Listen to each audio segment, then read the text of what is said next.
This is apparently finally going to get improved to this in FSR upscaling. That is absolutely huge. More on FSR 3.1 in a second, but we have lots of other news to talk about today, like big PC ports coming out. We've got Dragon's Dogma 2. Apparently PC performance is looking quite bad, and it is CPU related. There's some testing out there that we can discuss in a bit, but we've got another big PC port coming out with Horizon Forbidden West, and Digital Foundry's analysis is showing that that looks like a much better port from a performance perspective.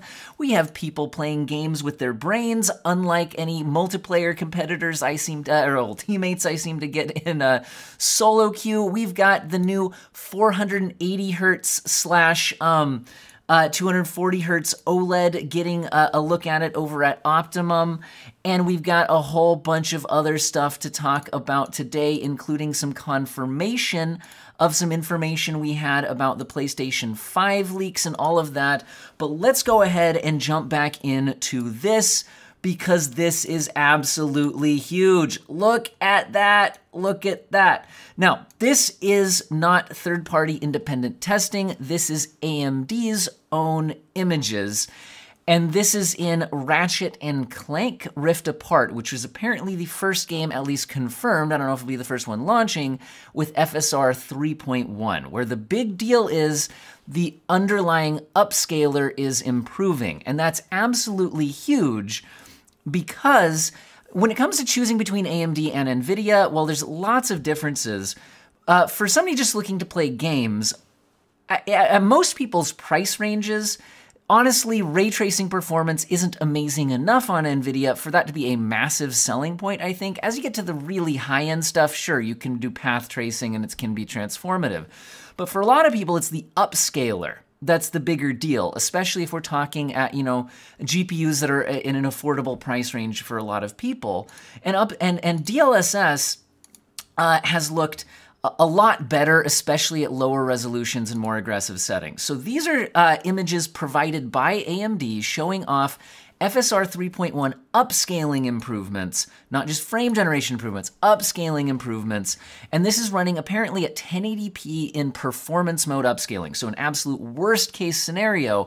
And also, Ratchet & Clank, which is where this is running, is one of the worst implementations of FSR upscaling that I've seen. It does generally look quite bad in that game, so this is an absolute worst case scenario of FSR 2.2 upscaling, and this is showing off FSR 3.1 upscaling. Now, these images are provided by AMD, so again, can't be 100% sure what this will look like in third-party testing. And again, the fact that they're showing this in a game that's particularly bad with FSR 2 might mean it's easier to show improvements for 3.1. So we do need to keep all of that in mind, but just look at the difference. This is horrible. That looks reasonable, especially again, if we're running at 1080p performance mode upscaling. Just massive improvements, because that's the biggest issue with FSR upscaling is in motion this happens. Things just ghost like crazy in motion, and even when standing still, you can have temporal stability issues, which is what this one's showing off. So this is FSR 2.2 upscaling, again in Ratchet & Clank, which is particularly bad implementation, but then this shows much less temporal stability issues. There's still some flicker there, but we will agree it is significantly worse in this image, significantly better in this image.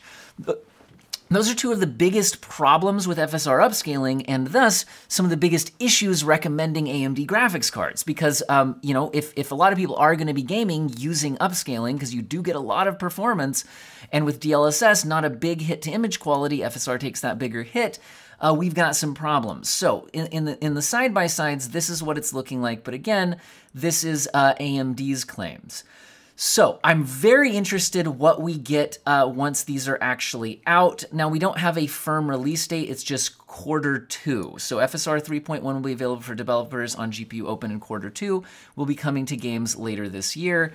What exactly that means, I don't know. So overall, FSR 3.1, the upscaling image quality improvements with the improved temporal stability and the ghosting reduction sounds absolutely huge. Now, there's no mention of this being a machine learning trained algorithm. So and there's also, you know, I guess I would assume it's being done at the same performance, you know, frame time cost as the older upscaling algorithm, but it's not, I think, specifically mentioned anywhere. So we'll have to see about that. Now, it's also has one other huge thing. This is my biggest issue with AMD's frame generation right now, is that like when you get it modded into games, a lot of times the mod is actually more useful to some people than the official implementations, because the official implementations of FSR 3 require you to use FSR upscaling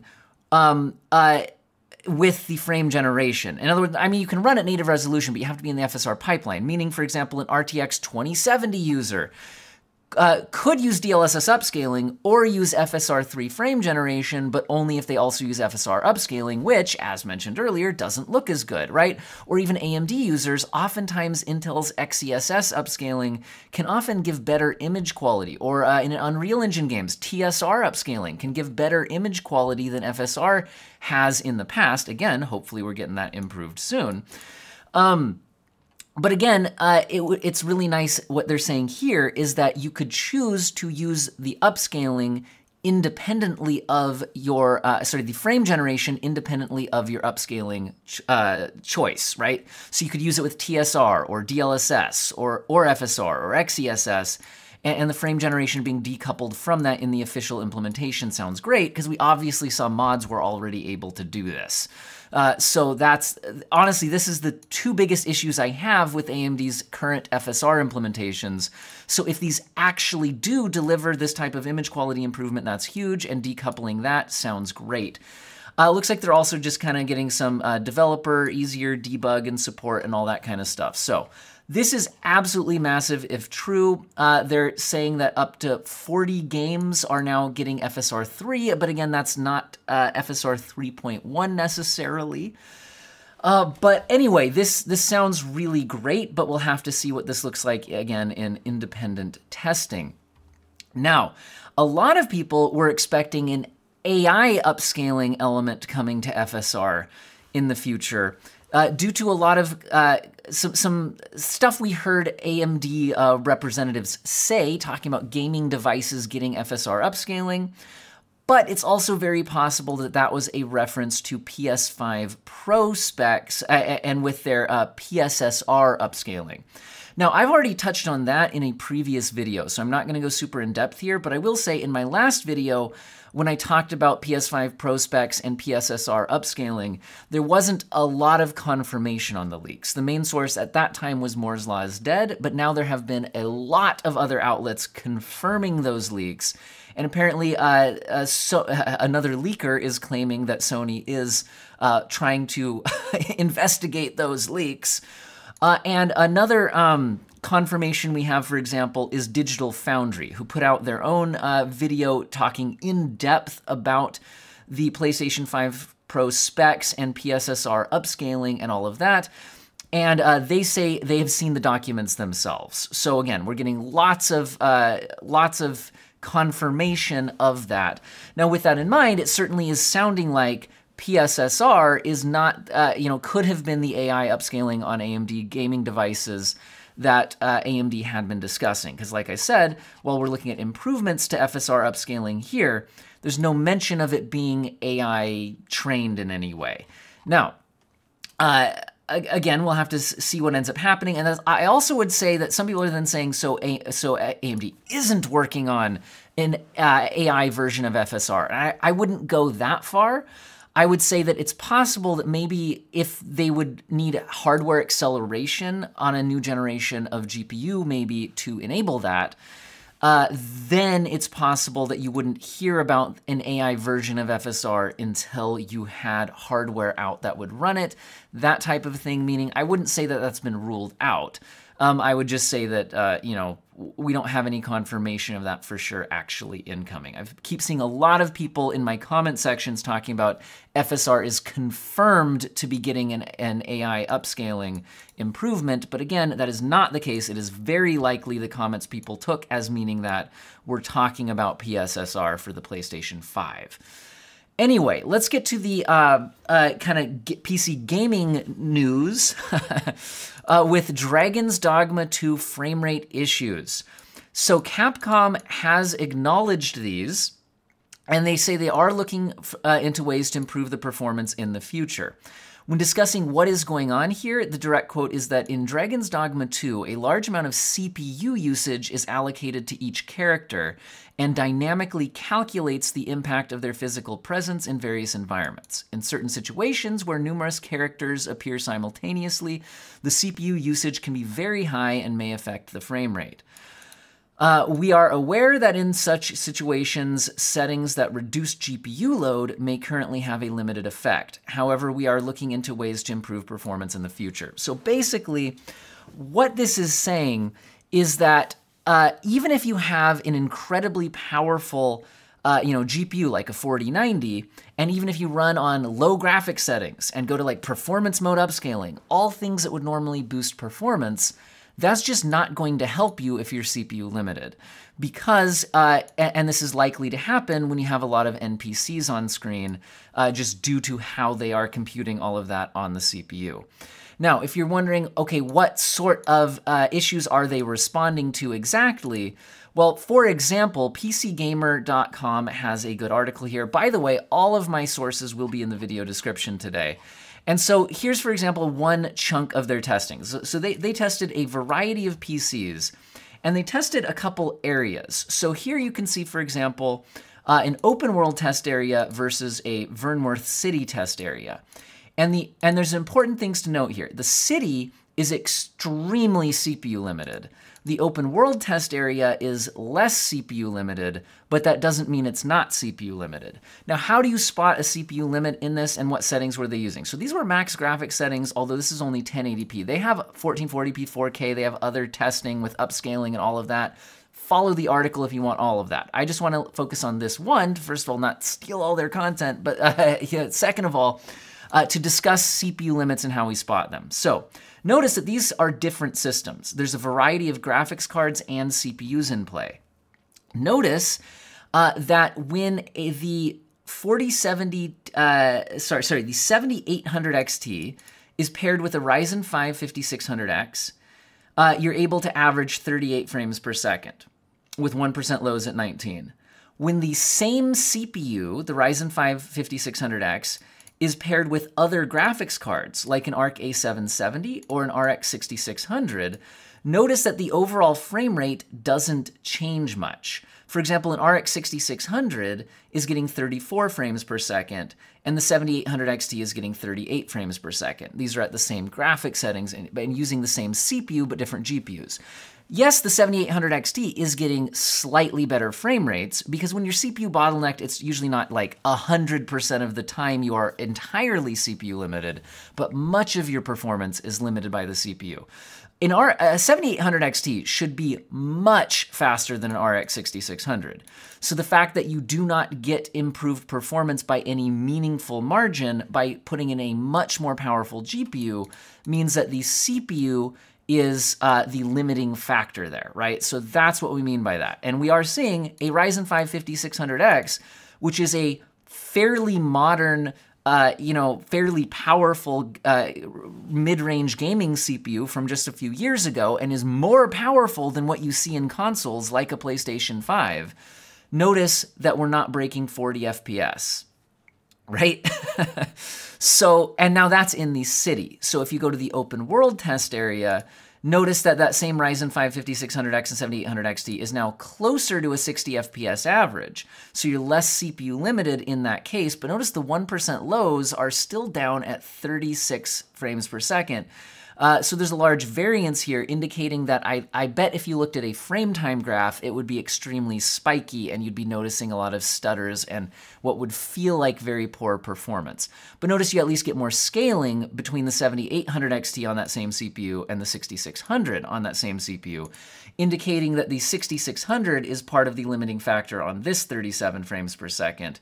Whereas the CPU could have gone higher, as we see on the RX 7800 XT. Now, just to show how limited this is, notice that some absolute monster CPUs, like a 7900X, is only hitting 59 FPS in the city, and a 14700KF is hitting 70 FPS average in the city, but the 1% lows are down at 33, indicating that's still going to be an extremely choppy experience. Now, I don't have any early access to this game, but I did already buy the game, so once it's available, I will be playing it, and it's possible that I'll produce some content on that, depending on if that's, if I feel like I have much to say or much time to say it in. But let's contrast this to Horizon Forbidden West, where Digital Foundry did get early access to the game and has tested it out, and performance looks to be much smoother. So for example, on a Ryzen 5 3600, which is significantly less powerful than the 5600X we just saw struggling in Dragon's Dogma 2, on a card like an RTX 2070 Super, if you enable, it has apparently a very good dynamic resolution scaler, so 1440p DRS, high settings, seems to be able to lock into a 60 FPS experience with relatively few dips. They tested out a number of other settings. For example, they do look at the recommended system requirements for high settings, 1440p 60 on an RTX 3070. And they mentioned that it will bounce up and down, below 60 and above 60 unless you kick on the DRS settings. So apparently the system requirements list was designed with dynamic resolution scaling enabled, although it's just to kind of smooth things out. And on a variable refresh rate display, that might not be necessary, but apparently the DRS system looks pretty good in this game. This is another game that I am gonna get, but at launch. I did get provided a code for this game, so I'm not having to buy it, but the code doesn't give me early access. It still only unlocks at launch. So I do intend to benchmark this game when I have time, or at least include it in my benchmarking suite. Again, no guarantees on exactly when I will have time to cover that. But as far as the performance goes, this one seems to be the better port. But as far as which game ends up being better, that'll be up to, people to decide, and personal preference and all of that. Now, personally, I'm extremely interested in OLED technology this year. And I have been holding off on the 240 hertz QD OLED 4K 32-inch screens until we start getting reviews of LG's 480 hertz / 240 hertz 4K OLED monitors, where it switches from a 1080p 480 hertz mode into a 240 hertz 4K mode. And again, these are 32-inch displays, and LG's panel is a WOLED panel. Anyway, according to this video here, and again, all my sources will be linked in the video description, this does look really good, and the switch mode seems to be pretty quick. There's some tests here that look pretty good. They even look at like the fringing. Where is it? I don't know if I can jump to it here very easily. But there were some fringing tests, which can be an annoyance in OLEDs. It still looks a bit worse than an LCD, like IPS. But he does mention that it doesn't seem to be that big of an issue. So anyway, long story short, this looks really cool. And apparently these are coming out in April for around $1,400. So absolutely not cheap. But there's a good chance that once more reviews are out there and supplies are available, this could be my next monitor. But anyway, we've got some other news to talk about. So what has Nvidia been up to?